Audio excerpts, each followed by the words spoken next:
Coucou tout le monde, je vous retrouve aujourd'hui pour la réalisation d'un calendrier de l'Avent à partir d'une toile de 30 par 30. Tous les éléments que vous allez voir dans la vidéo viennent de chez Tout en Colle et je vous mettrai les liens en barre d'infos sous la vidéo.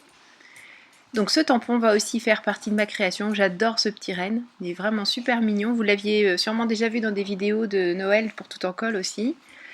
Des pochoirs, un pochoir Scrapberries, parce que je voudrais lui donner un petit air scandinave un petit peu à ma toile. Des papiers de chez Stamperia, tous plus beaux les uns que les autres. Donc ce sont 3 papiers effet bois. Donc celui-ci avec un sapin en bas, celui-ci avec des étoiles, et celui-là on a l'impression qu'il est uni, mais en fait, donc celui-là c'est le dernier, voilà. On a l'impression qu'il est uni, mais en fait il y a des petites notes de musique, et au dos une autre impression bois, donc ici avec des rennes, et là 2 faux craquelés blancs. Donc ils sont vraiment magnifiques, aussi bien recto que verso. Et je vais utiliser celui-ci pour habiller mon fond de toile.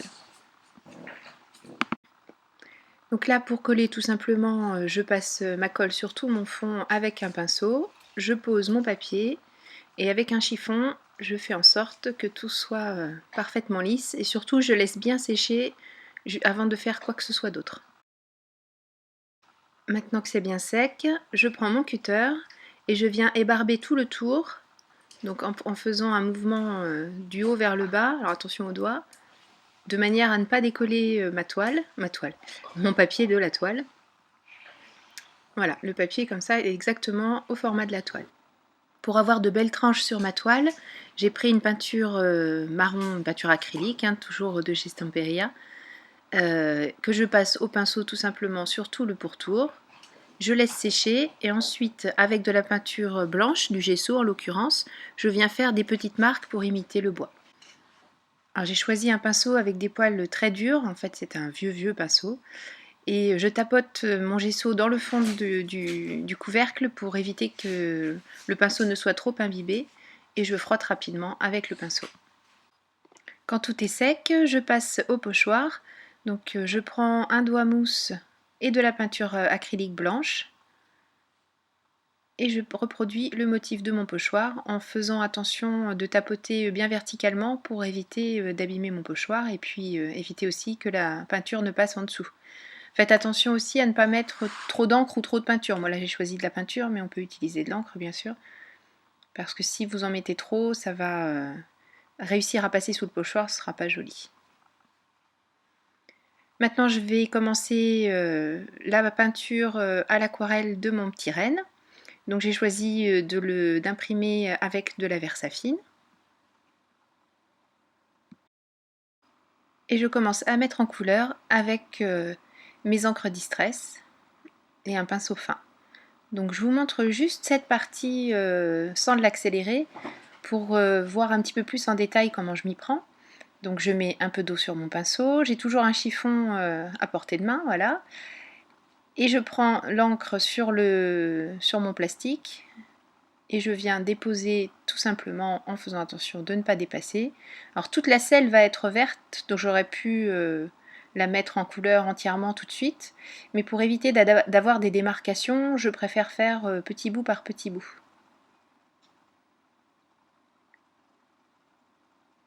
Donc j'étire ma couleur tout simplement et je fais en sorte d'éliminer ce que j'appelle les démarcations, c'est-à-dire les endroits où les couleurs, où les différentes couches se rejoignent en repassant mon pinceau dessus en fait. Et là je vais commencer à mettre les ombres, donc je reprends de la couleur. Je travaille humide sur humide, là vous voyez ce qui est en dessous n'a pas eu le temps de sécher, donc pour ce qui est de gommer les démarcations c'est plus simple. Donc là j'ai mis du foncé, et on voit trop bien la différence entre ma couche claire en dessous et le foncé. Donc j'essuie mon pinceau, il est encore un peu humide et je reviens juste à la frontière entre mes deux aplats de couleurs, de manière à effacer cette différence qui est trop marquée. Je passe au reste de la selle, donc je reprends de la couleur de la même manière que tout à l'heure, je vais venir remplir toute cette partie.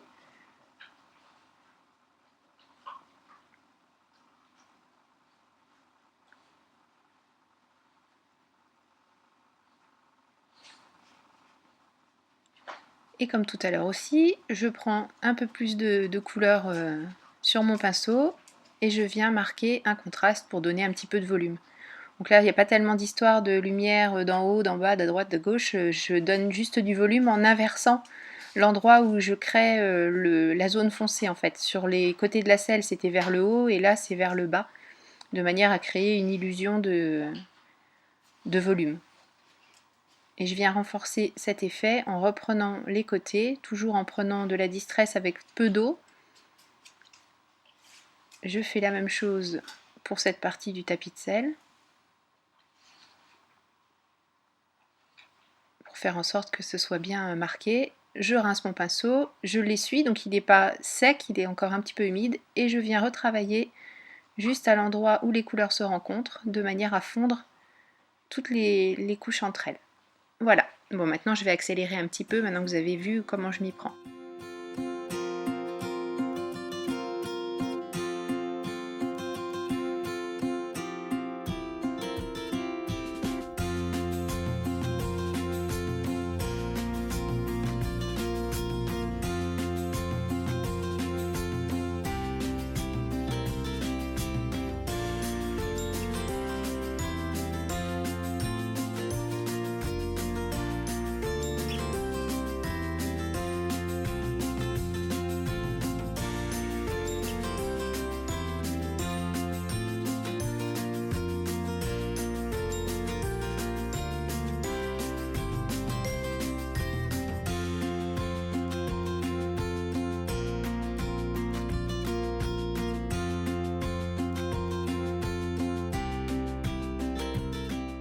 Maintenant que la phase mise en couleur est terminée, on passe à la phase découpage.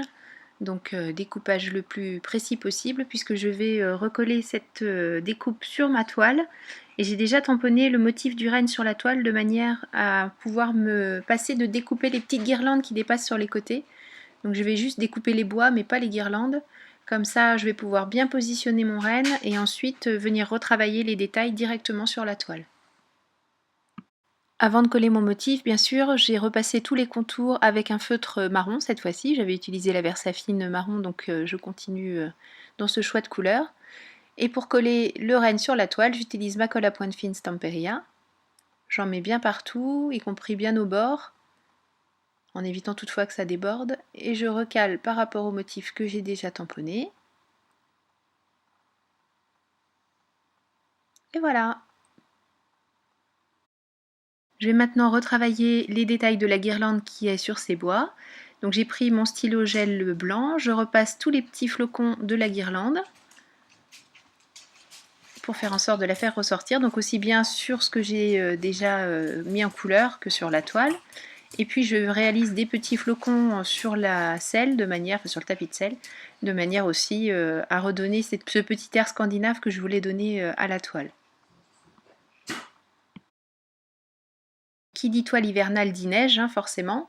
Donc j'ai pris un pinceau éventail, de la peinture acrylique blanche à laquelle j'ai rajouté de l'eau de manière à la rendre beaucoup plus fluide. Et je tapote mon pinceau sur le fond de la toile pour faire cet effet neige.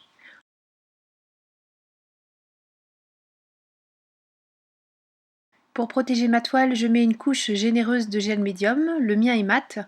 Par contre, faites attention si vous utilisez des décors miscibles à l'eau, notamment là la distress, tamponnez plus que frottez, puisque sinon vous allez enlever de la couleur.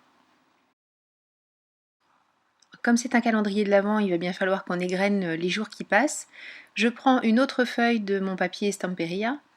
Voilà, j'ai choisi celui-ci et cette fois je vais utiliser le côté bois blanc de manière à ce que mes petits éléments ressortent bien et je vais les découper avec ce die. Ce sont des petits ronds avec un trou dedans, donc je vais pouvoir y glisser une petite ficelle dorée de manière à faire un effet boule de Noël. J'ai donc maintenant découpé mes 24 petits médaillons et pour pouvoir les fixer sur ma toile, j'utilise ma colle Zig, c'est la Two-Way Glue. C'est celle, si on colle tout de suite, ça colle très très bien et si on laisse sécher à l'air libre, ça fait un effet post-it. Donc moi je vais laisser sécher à l'air libre parce que je veux l'effet post-it. Donc ça y est, tous mes petits médaillons ont leur petite ficelle. Je pense que je vais rajouter un petit peu d'encre distress autour des mini médaillons comme je l'ai fait pour le grand. Parce que vous voyez en bas, là j'en ai réalisé un plus grand pour le 25 décembre, bien sûr, le jour tant attendu. Donc voilà, donc on peut les enlever très facilement, les repositionner, c'est super. Donc je suis vraiment contente, ce papier est magnifique et fait tout le travail et ce petit tampon reine, je l'adore. Bon ben j'espère que ce projet vous a plu, vous aura donné quelques idées pour réaliser votre calendrier de l'Avent. Je vous fais des gros bisous, je vous souhaite un bon scrap et je vous donne un rendez-vous très bientôt pour une nouvelle vidéo création. Bye bye!